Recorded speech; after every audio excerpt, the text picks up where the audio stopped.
I have standards. You have a way that you want to run your business. I have standards. I have a way that I think works. I request that in my presence. Diana Ross would be forever regarded as an icon. Renowned for her bold fashion choices and timeless classics, she has graced the entertainment world for over half a century, leaving an indelible mark in the industry.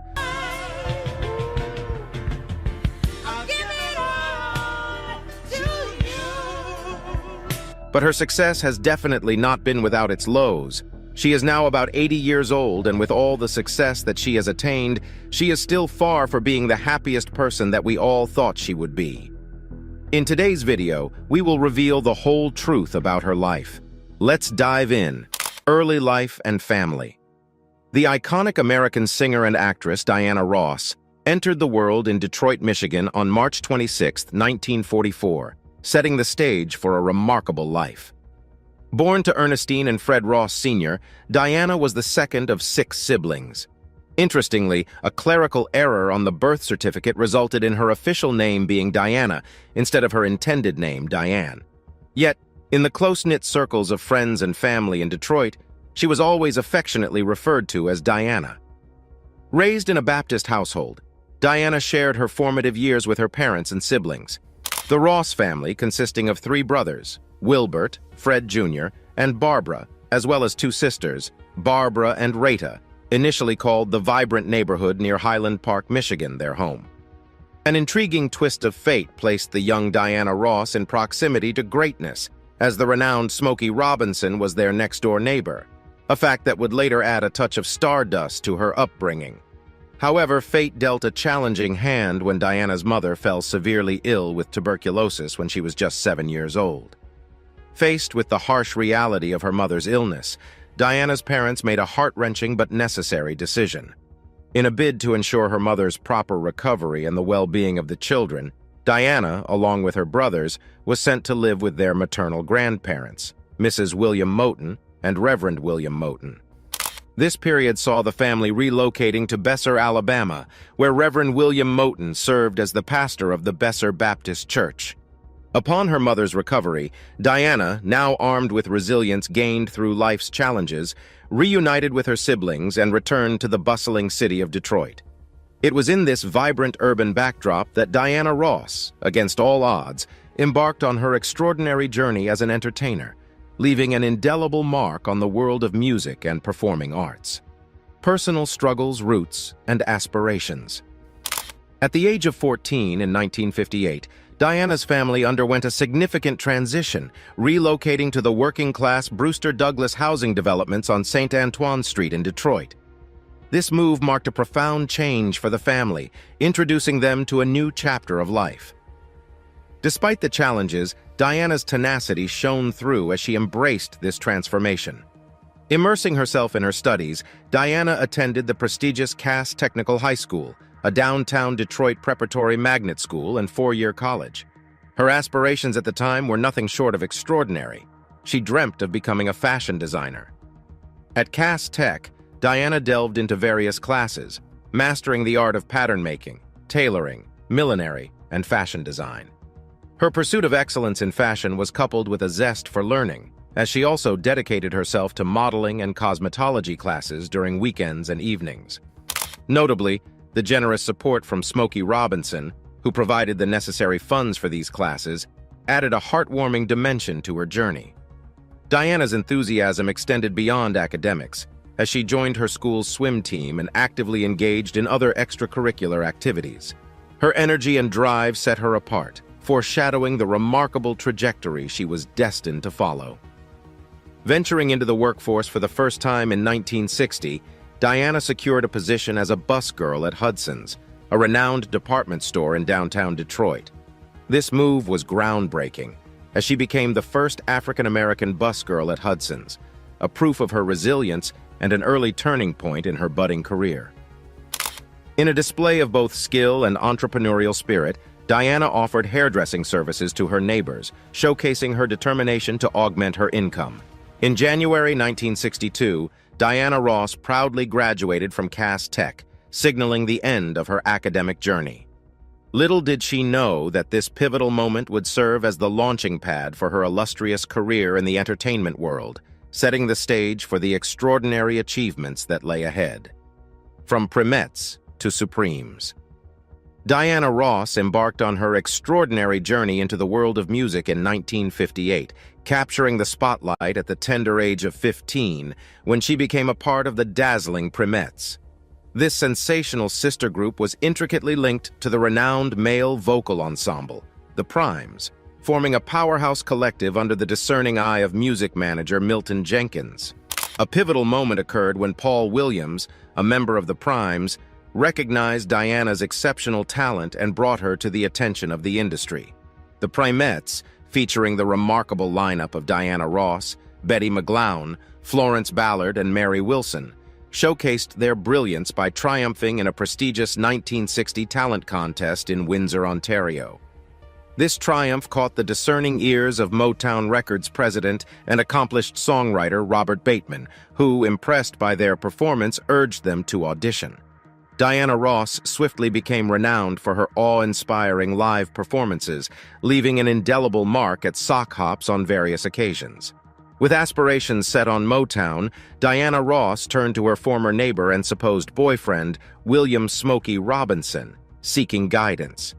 In a remarkable turn of events, Smokey proposed that the Primettes audition for him first before considering Motown. An agreement was reached. The Primettes would make this pivotal move, allowing Marv Tarplin, the guitarist for the Primettes, to join Smokey Robinson's group, The Miracles, for an upcoming tour. Diana Ross perceived this arrangement, leading to Marv Tarplin's enduring and significant role with Robinson's bands, as a fair exchange. In their audition for Motown, the Primettes showcased their talent in front of the label's executives. Motown founder Berry Gordy was captivated by the sheer brilliance of Diana Ross's vocals, particularly when she delivered a mesmerizing rendition of "There Goes My Baby." This serendipitous encounter left Gordy in awe, and he offered valuable advice, urging the group to complete high school before fully pursuing their careers with Motown. Undeterred by this counsel, the Primettes began making regular visits to Motown's Hitsville, USA headquarters, contributing hand claps and backing vocals to Motown tracks. During this period, Diana Ross assumed multifaceted roles within the group, acting as the seamstress, makeup artist, hairstylist, and costume designer. After Betty McGlown was succeeded by Barbara Martin in late 1960, the Primettes earned the privilege of recording at Hitsville's studio. Smokey Robinson, then the vice president of Motown, penned a series of early songs including "Breathtaking Guy" and "Your Heart Belongs to Me." Despite their regional success, these tracks did not achieve national stardom, marking a fascinating chapter in Diana Ross's journey to musical prominence. The Supremes era. In a momentous turn of events, Berry Gordy granted his consent to sign the burgeoning band in January 1961, but not without a condition: a name change. Florence Ballard, a member of the dynamic Primettes, exhibited astuteness in selecting the name Supremes, a choice distinguished by its absence of an ETA. The brilliance of this decision showcased Ballard's keen insight into creating an identity that would resonate uniquely. Diana Ross, ever the visionary, harbored concerns that the new name might be misconstrued as belonging to a male vocal group. However, despite these reservations, on January 15, 1961, Berry Gordy officially inked the deal, welcoming the group into the Motown family under their new identity, the Supremes. This was a moment of change, setting the stage for a remarkable journey. As the group evolved, undergoing changes with Barbara Martin's departure in 1962, it transitioned into a trio by 1963. Diana Ross, with her unparalleled vocal prowess, stepped into the spotlight as the lead singer, bringing an extraordinary dimension to the ensemble. This transformative period laid the foundation for what would become an unmatched run of success. The Supremes achieved their breakthrough in 1964 with the iconic release of "Where Did Our Love Go?"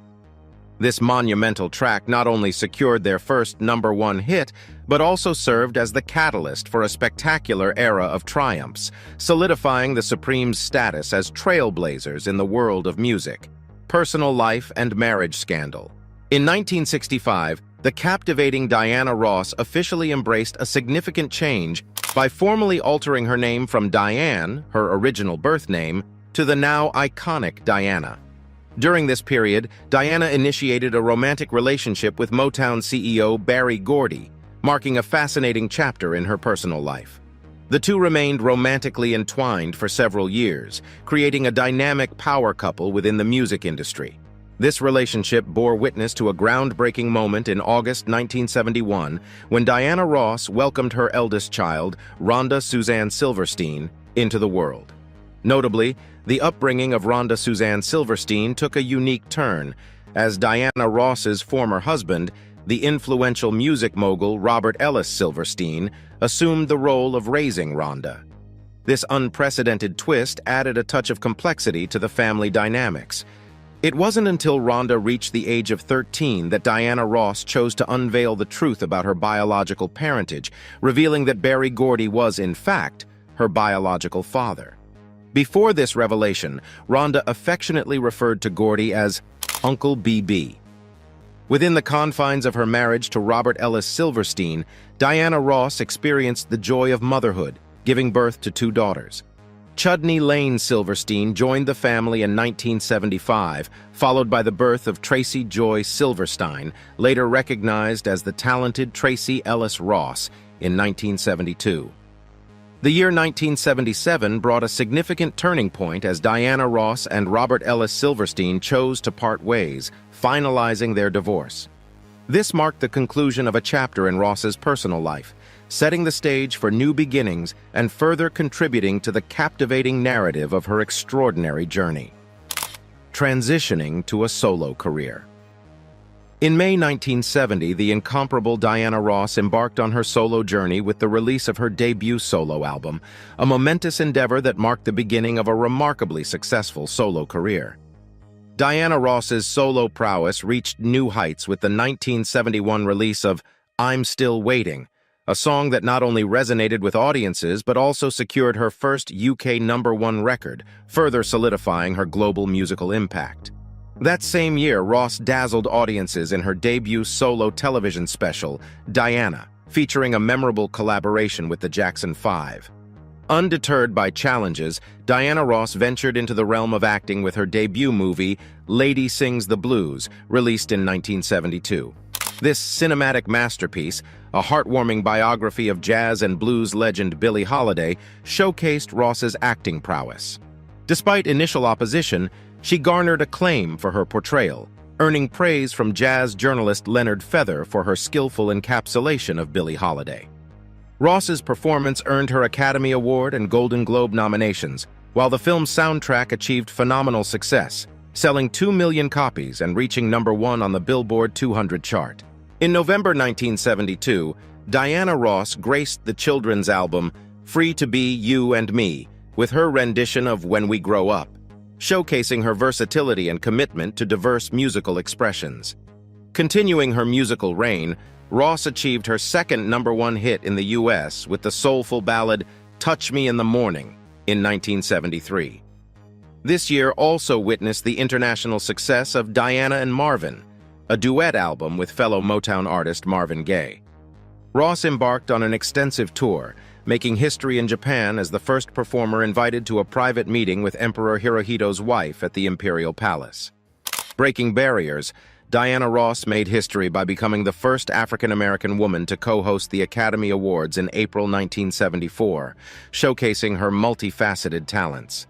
The following year, she delivered her fourth solo #1 hit, Love Hangover, a dynamic track that seamlessly transitioned from a seductive ballad to an energetic disco anthem, capturing the essence of Ross's musical versatility.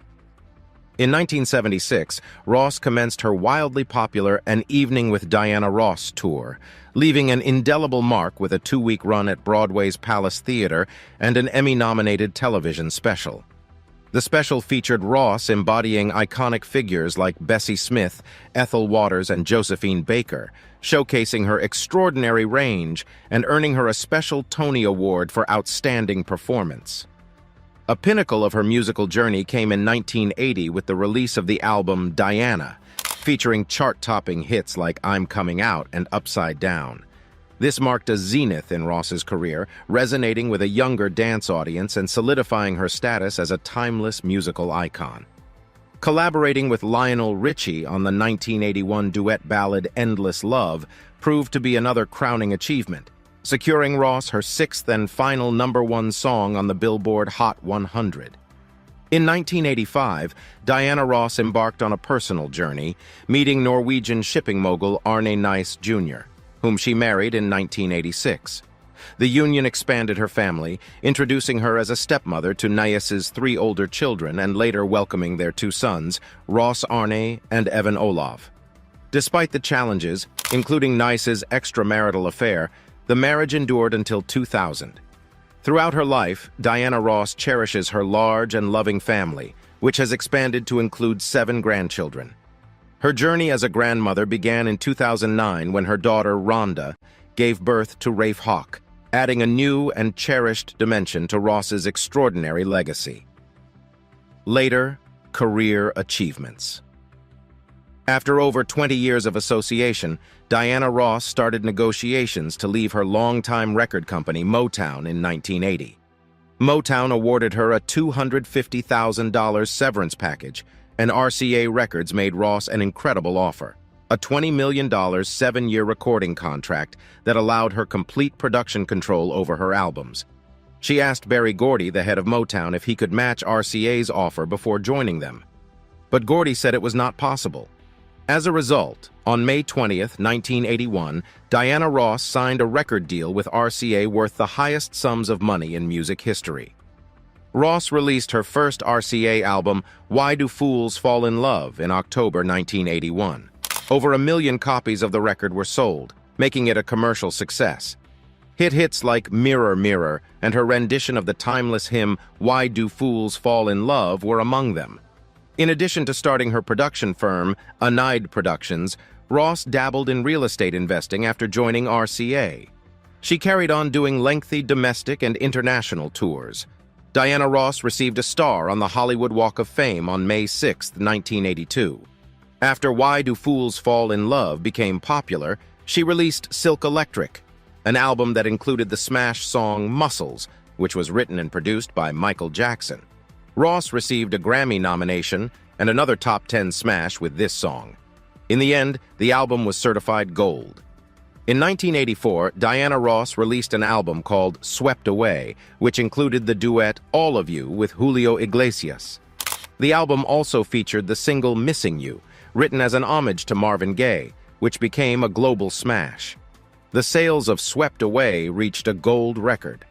The lead single Chain Reaction from her 1985 album Eaten Alive, produced by Barry Gibb of the Bee Gees, peaked at #1 in the UK and other countries. The title track, a joint effort by Michael Jackson and Barry Gibb, also performed admirably. The accompanying music videos aided the success of both songs. During the USA for Africa's 1985 fundraising record, We Are the World, Diana was featured. The song went on to sell over 20 million copies worldwide. She hosted the 13th Annual American Music Awards in 1986 and the event the following year. On December 30th, 2002, Diana Ross was involved in a noteworthy incident that left her in a legal jam. She was receiving treatment for substance misuse at a Tucson, Arizona rehabilitation center at the time. Ross ran into legal issues during her recovery when she was pulled up for driving while intoxicated. Diana Ross was held legally responsible for her acts after her arrest. After that, she was given a 2-day jail sentence close to her Connecticut estate. This sentence was one of the legal consequences of her arrest for driving while intoxicated. 2 years after recovery, Diana and her daughter, Tracy Ellis Ross, appeared on the cover of Essence magazine in May 2004 as a part of the publication's 50th anniversary celebration.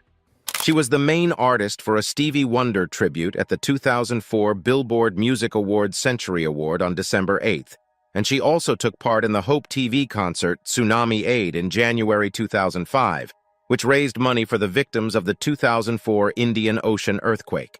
She then debuted her MAC Icon makeup line as a part of the beauty company's Icon series on January 20th, 2005. Ross and Rod Stewart performed a duet of the Gershwin classic I've Got a Crush on You in 2005 as a part of Stewart's CD, Thanks for the Memory, The Great American Songbook, Volume 4.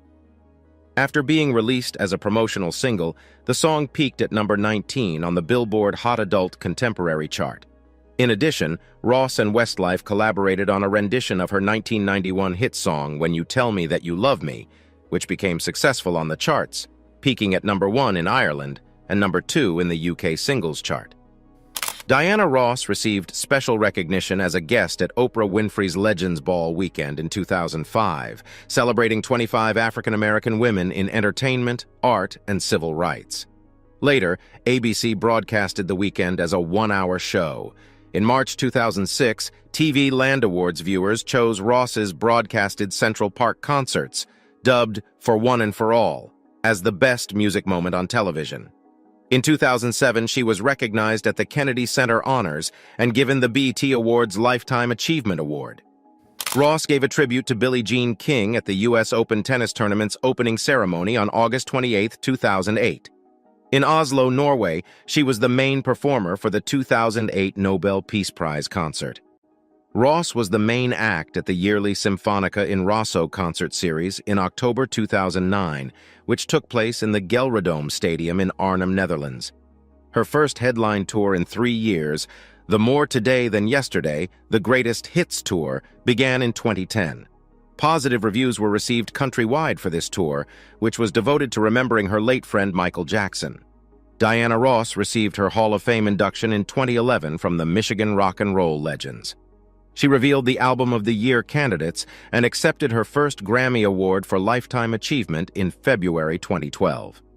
Later, in December 2012, she appeared at the Christmas in Washington event sponsored by the White House, which former President Obama attended. She completed 2 tours in 2013 and was honored with the Ella Fitzgerald Award on July 3, 2014, at the Montreal International Jazz Festival for her contributions to modern jazz singing. In 2015, Ross appeared in the music video for How to Live Alone, a song written and performed by her son, Evan Ross. In April 2015, she started a mini-residency at the Venetian in Las Vegas, entitled The Essential Diana Ross, Some Memories Never Fade. Motown Universal released Diana Ross Sings Songs from the Wiz, an album that was recorded in 1978 on November 27, 2015. Covers of songs from the film adaptation of The Wiz, in which Ross starred with Michael Jackson, Nipsey Russell, Ted Ross, Richard Pryor, and Lena Horne, were included on the CD.